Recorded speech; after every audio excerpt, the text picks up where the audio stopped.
इस्तीफा दो, मंत्री पुत्र को गिरफ्तार करो,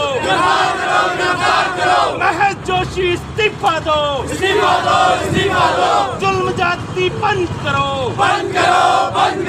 अन्याय बंद करो, पीड़िता को इंसाफ दो, पीड़िता को इंसाफ दो,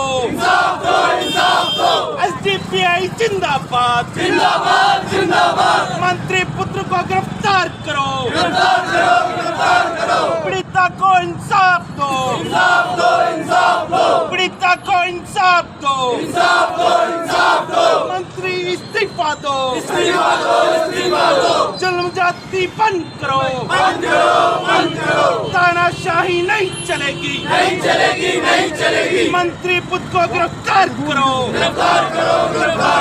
एसडीपीआई जिंदाबाद, एसडीपीआई जिंदाबाद।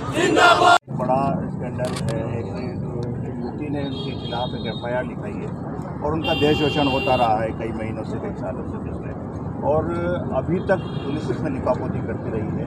और इतना बड़ा एक मामला होने के बावजूद भी बहुत दिनों तक ऐसा पता लगा है कि जयपुर में उसकी एफआईआर दर्ज नहीं हुई, वो भी दिल्ली में जाकर एफआईआर कर रही है।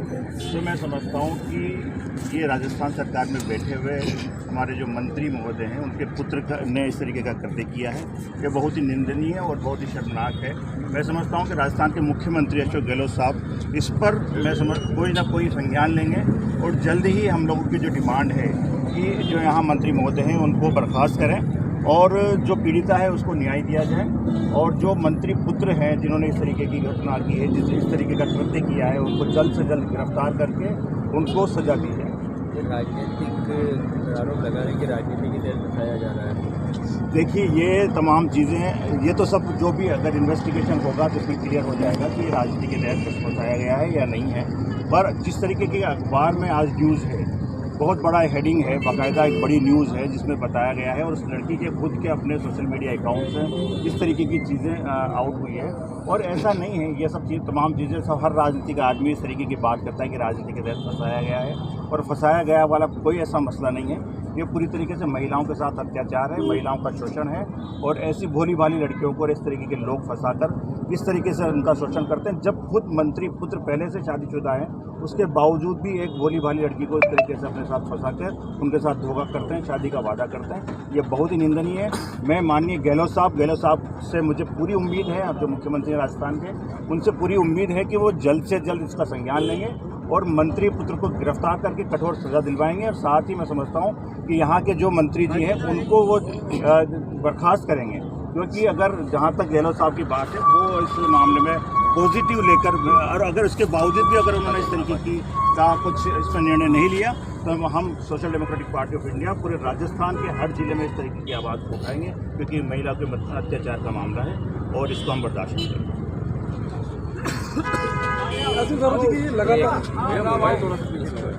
लगातार आप लोग मुद्दे उठा रहे हैं। इस बार देखा जाए तो जिस तरह से एफआईआर दर्ज हुई है, एक लड़की है उसको बहुरी देवी कांड दोबारा से दोहराने की बात कही गई है राजस्थान में। मुबारकबाद दे दूंगी मीडिया वालों को, होश तो आया। ये कहानी तो मेरे ख्याल से 6 महीने पुरानी है। आज क्योंकि राजस्थान में सरकार कांग्रेस की है और महेश जोशी जी माने हुए यहाँ के पुराने मंत्री भी रहे हुए हैं, इस एरिए के विधायक भी हैं, उनके बेटे के अत्याचार आज पहले तो नहीं है, उससे पहले भी एक आपको ध्यान होगा कि करबला में एक बहुत बड़ा कांड कर चुके हैं। वो पप्पू कुरैशी जैसे आदमी को, जो कि इतना बड़ा समाज सेवी था, उसकी हालत ख़राब कर चुके हैं। तो उनके बेटे के कांड तो कोई नहीं है। अब आकर सरकार आंख मूंद के बैठी रहे और महिलाओं पे भी इस दर्जे का अत्याचार सहती रहे, तो बहुत हैरत की बात है ना। और हमारा तो काम ही यही है कि अत्याचार के ख़िलाफ़ आवाज़ उठाना। हमारी तो हिस्ट्री पूरी यही कहती है। महेश जोशी जी अगर इतने बड़े विधायक हैं तो अपने बेटे के लिए अगर काम नहीं कर सकते तो बहुत हैरत की बात है। और सबसे बात यहाँ के हवा महल वाले लोगों को मैं ज़रूर कहूँगी कि जाग जाओ, आंखें खोलो कि तुम्हारा विधायक क्या करता है और उसकी औलाद क्या करती है। कि हमारी बच्चियाँ, दलितों की बच्चियाँ महफूज नहीं हैं और रोज़ाना कोई ना कोई तमाशे होते रहते हैं, मगर हमारी सरकार आँख बंद करके, कान बंद करके, दे आर डेफ, डम एंड ब्लाइंड। जो ये जो रिपीटेडली हो रहा है उसकी वजह ये है कि जो गूंस हैं, जो गुंडे हैं, जो इस तरह की हरकत कर रहे हैं, उनके खिलाफ कुछ भी जब ज़बरदस्ती से कुछ किया जाता है तो FIR तो दर्ज हो जाती है, लेकिन उनके खिलाफ कोई एक्शन नहीं जाता। अगर गवर्नमेंट जाए और कुछ लोगों को सजाएं मिले तो दूसरा आदमी सोचे, उन्हें पता है कि पैसा है, हम कुछ भी करेंगे, अगर हमारे खिलाफ FIR भी हुई तो पिछली गली से निकल जाएंगे। तो हम जिस स्टेट रह रहे हैं वहाँ की हुकूमत मेरे समझ में नहीं आता कि क्या है क्या नहीं है, हम उसके हामी थे। लेकिन अब आप देखिए कि हम लोगों को जागना पड़ेगा, और अगर ये उसकी गिरफ्तारी नहीं होती है, अगर वो विधायक का बेटा है या किसी का भी बेटा है, तो इसका मतलब ये नहीं है कि वो मनमानी करे। एक बच्ची जो कि सोशल मीडिया की, उसको ले जाके वो कर दिया और अभी तक कोई एक्शन नहीं लिया गया। अगर एक्शन नहीं लिया गया as a national president of women India movement, हम इसको और एतराज़ करेंगे। और दूसरी बात यह है कि मैं इन लोगों से पूछना चाहती हूँ कि हमारे कौम के बच्चे हमारे इसे खड़े हैं ये कि खामोश मिजाजी अब तुम्हें जीने नहीं देगी, इस दौर में जीना है तो कोराम मचा दो।